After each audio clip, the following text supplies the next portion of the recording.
Heyo guys, and happy 2015 to ya. Let's hope this year is full of hoverboards, self-lacing shoes, and other mandatory Back to the Future 2 references, and not, well, full of the bullshit that 2014 was full of. Seriously, on the grand scale of things, no matter what you're into, I think most of us can agree that 2014 was pretty much a kick to our respective junks, and I feel like we could all use a bit of cheering up after last year. So this year, I'm doing something special for the end of the year countdowns. We're still doing a worst 5, but I'm gonna throw in 10 albums for the best list this time out, because out of all the stuff I reviewed this year, I feel like there was a lot more good than bad this time around. Then again, yeah, I didn't get a chance to review everything, and I did miss some real gems and turds this year, but you know what? Fuck the garbage. This show is meant to be a celebration of rock, so let's take some time to fucking celebrate. Same rules as last year, only albums I've actually reviewed make the list, and this is by no means an end-all be-all. It's just basically my opinion, so take it for whatever it's worth. And if your album doesn't make the list, or rather it doesn't make the list you want it to, please try not to have a temper tantrum about it. I might just have to ignore you to death. We good? Good. Now let's rock it. Show must go on. Yeah, I know I said in the last Quickie the Walk the Moon was probably going to take this spot, and believe me, I agonized over this one for quite a bit. Hell, I almost gave it to Bleachers just to spite all predictions, but at the end of the day, I just have to admit that I liked Pop Psychology better. While Bleachers was very huge and triumphant, and Walk the Moon was insanely hooky and infectious, this album just won me over with its smooth, colorful sound, and its playful, occasionally goofy demeanor. I mean, all three pieces were great pop rock, but this is the one that I just couldn't stop spinning this year. You could say its flavor of pop infected my psycho- Ow! Shit! Okay, I deserve that. Moving on. The show must go on. You know, I have to admit, I was initially a little skeptical of this one when it was first announced. I mean, out of all the things that get revivals 20 years after the fact, how much of it is actually any fucking good? Seriously. But these guys really came through on this release, flying off the hinges with every single track. The rapid-fire intensity of this album reminded us what melodic death metal is all about. Unlike some other bands this year, this record showed us that there is still room for this kind of metal in the 21st century. An outstanding effort from an outstanding band. I just pray to metal Jesus that they don't wait another 20 years for their next release.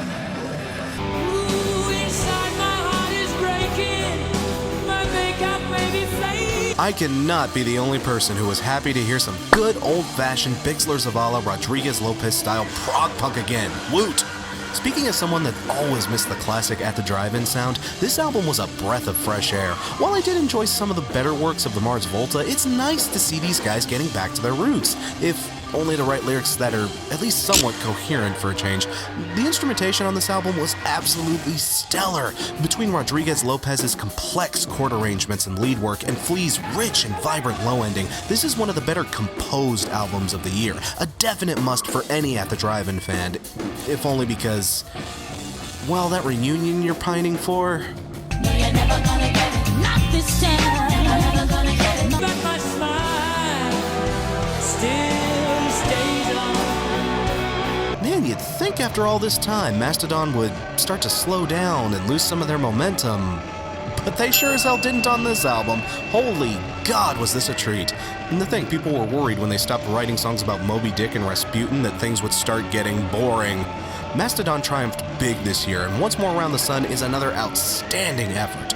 Joyously complex in its arrangement, while still being as infectiously catchy as a pop album, this release offered something that I think almost everyone with an appreciation for metal can enjoy.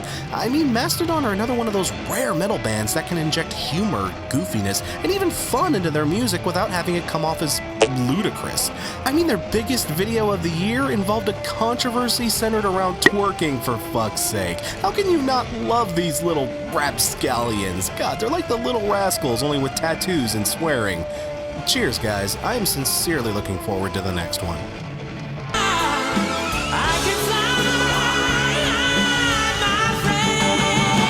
2014 turned out to be a good year for earnest, thoughtful punk music, or soul punk as I've taken to calling it lately. Maybe it has something to do with 2014 being so goddamn insufferably miserable. I don't know. But the Menzingers' latest was a shining example of this genre that I just made up, done spectacularly right. The howling vocals from Greg Barnett and Tom May, and the anthematic guitar work and lyrics make this album a must-own for any punker out there, regardless of soul possession. Tracks like I Don't Want to Be an Asshole Anymore, Rodent, and Where Your Heartache Exists will stick inside your head for so long they'll sign a lease with your subconscious and start paying rent. So, I guess the title makes sense at least. Another must-listen for the year. Seriously, guys, pick it up. Well, that was a nice little warm-up, but now it's time for the grueling part of the workout to begin. For where there's wheat, there will always be chaff. Where there's ice cream, there will always be brain freeze. And where there's stupendous rock musicians, there will always be wankers. So, without further ado...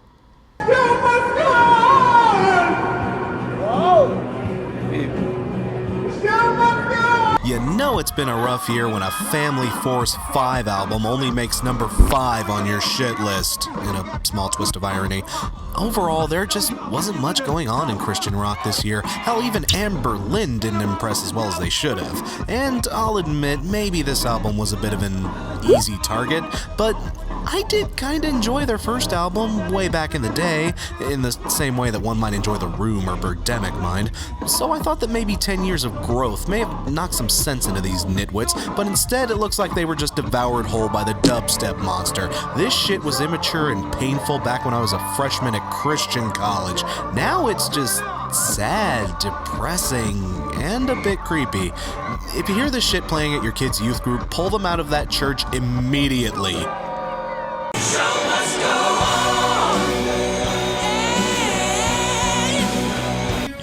Yep, I'm just as shocked as you are with this one, guys, trust me. Especially since, like I said in my original review, I was not really a huge fan of these guys back in their heyday. I was more of a brand new flavor of emo kid.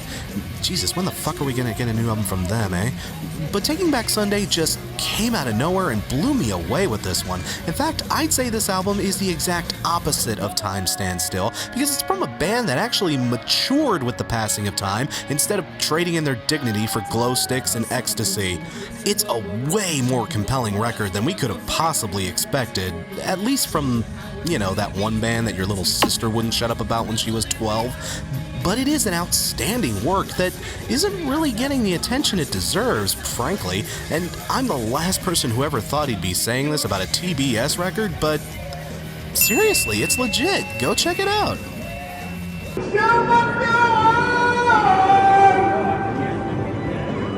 Okay, so I kinda cheated in my original review of this album, but really, what's the point of even reviewing it? Seriously, you know it sucks. Everyone knows it sucks. Even the band knows it sucks.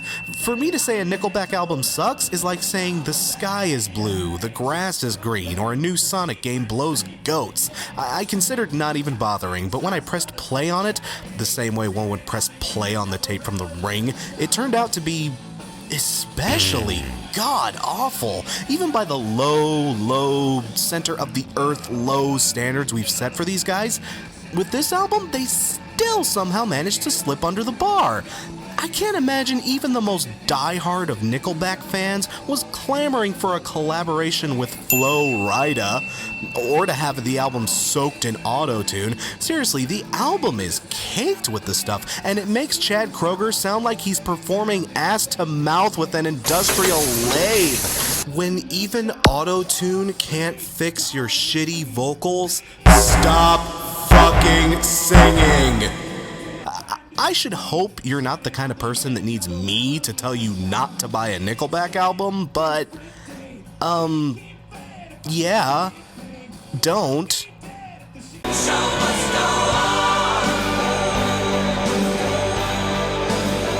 Another surprisingly good album that I totally did not see coming, I Fight Dragons, just blew the cartridge slot off with their latest release of pop-punky, chiptune goodness. That's not to say I was expecting poorly. Kaboom was an excellent record, and their older stuff holds up pretty well too, but an album this experimental and risky could have backfired spectacularly. Pop-punk fans just aren't terribly used to this level of experimentation, but my God, did these guys put the mega in drive with the near future. With catchy hooks and eloquently composed electronica, these guys have basically made the pop-punk equivalent to 2112, and any fan of geek rock or pop-punk would be doing themselves a disservice not to give this at least one spin. Well done, Dovahkiin. Well done.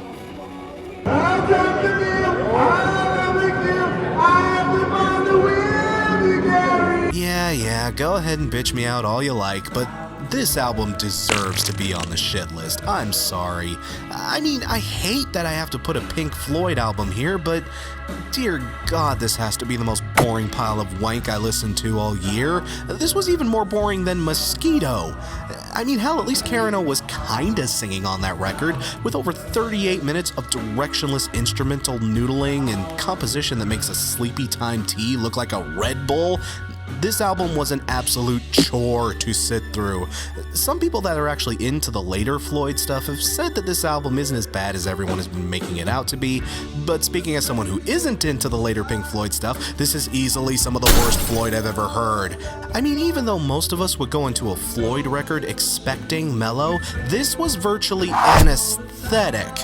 If you want kick-ass instrumentals, buy the latest Explosions in the Sky. If you want to take the risk of falling asleep behind the wheel, buy this album instead.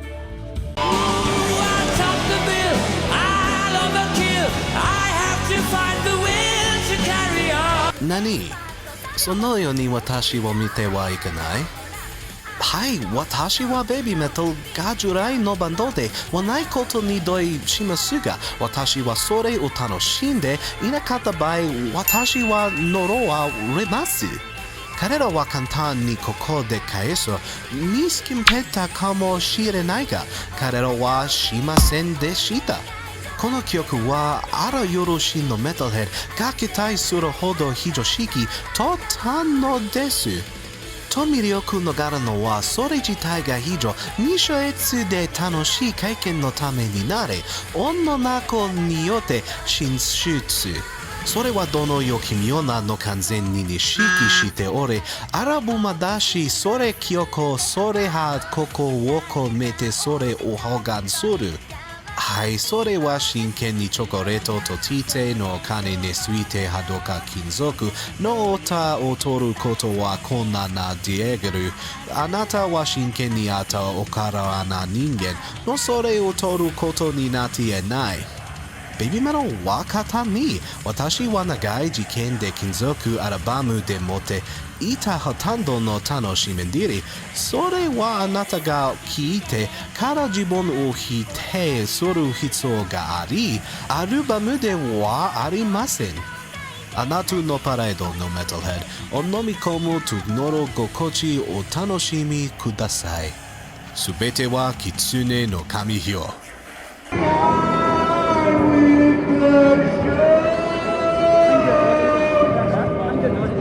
You know what's almost worse than just being shitty? Wasted potential. The thing with Attila is, there were some elements to their sound I actually kinda liked. They understand how to craft a decent metalcore breakdown, and they do have some solid guitar work found in their music. But my God, do they have a giant albatross hanging around their neck with Chris, seriously guys, fuck the haters, Franzak. This guy has exactly one note, and that note is... Between his awful lyrics and his pretentious delivery, this guy just murders any charm this band could have possibly had. If you want an outstanding deathcore album, pick up Suicide Silence's latest. As for these guys, I'd honestly rather listen to Billy Joel's Attila.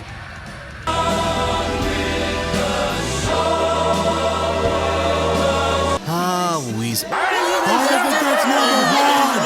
isn't this number one? Whoa. Okay, chill the fuck out. I mean, guys, the album is good, alright? The album is really damn good. I talked for over a fucking hour about how good this album was. How much more can I possibly say to convince you that this album is good? But if I'm being 100% honest and completely transparent with you, it just can't be my album of the year. It just can't. And that isn't even the fault of the album itself. If this had come out last year or the year before, there would be no contest, no argument whatsoever. But this album, it just has the slight handicap of being released in 2014. And this year saw the release of something so spellbinding, so outstanding, so rich, thoughtful, deep, and outright beautiful that even the return of the almighty Weezer couldn't top it. Believe me, guys, the album in question had to kick a fuck ton and a half of ass in order to beat Everything Will Be Alright in the end. And we will talk about it. Believe me, we're gonna talk about it. But first, something completely different.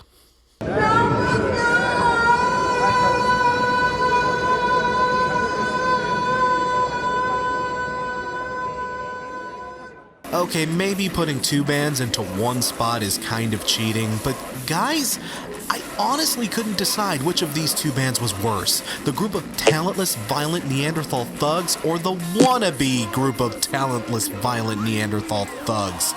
As I've said before, these were the worst albums I've ever listened to for the channel, and both of them for many of the same reasons. They both tried to substitute their complete lack of musical competency and vision with unfocused noise and shock elements.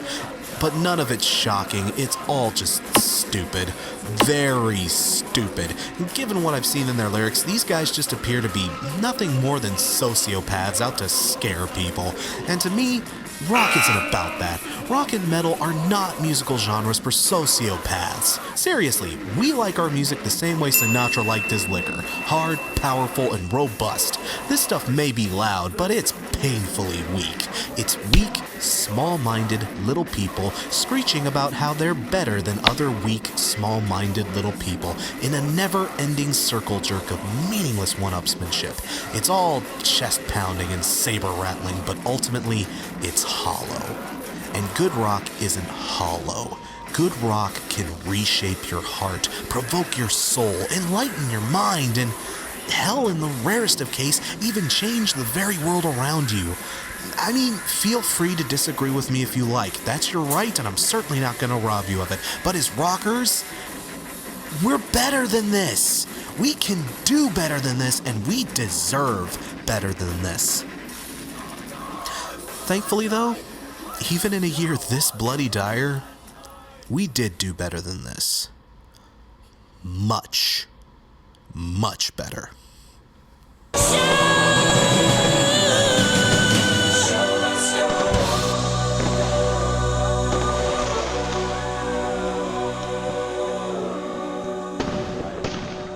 This album came out in January. It had 12 months for something to come along and top it. Nothing did. Nothing could. Even the return of fucking Weezer could not top the unfathomable beauty of this release. Fuck, guys, I said as much in my original review, and go ahead and ridicule me all you like, but this album literally had me in tears by the end. And I'm not even really the weepy type of guy either. I didn't give a fuck when Bambi's mom got shot. Hell, I can count on one hand the number of albums that have actually brought me to any kind of tears, and I've listened to a fuck ton of music in my day, people, but this album, it spoke to me in a way that very few albums ever have. Laura Jane Grace pours every wretched ounce of her soul onto this release, and does so with a passion and conviction that we haven't seen from anyone in a very long time. I mean, this is soul punk at its absolute finest. This isn't just a really good album from a technical standpoint either, it's an important album in our musical history. Whether you want to acknowledge it or not, the rights of transgender people, at least in some places of the world, are finally being addressed. People are finally standing up for their right to identify as themselves, and this album is a thundering rally cry. It's an album of strong and boisterous music on the same level as Springsteen, Cockburn, or Dylan. I mean, here's the thing about this album, guys. I can almost guarantee you there's a transgender kid out there somewhere right now who is struggling to live in a world that still in many ways actively hates them. And he or she is gonna stumble across this album somehow, and it's gonna give them hope. It's gonna strengthen them. It's gonna plant a seed, however small, to help them build a foundation of inner courage and resolve that might not have been there before.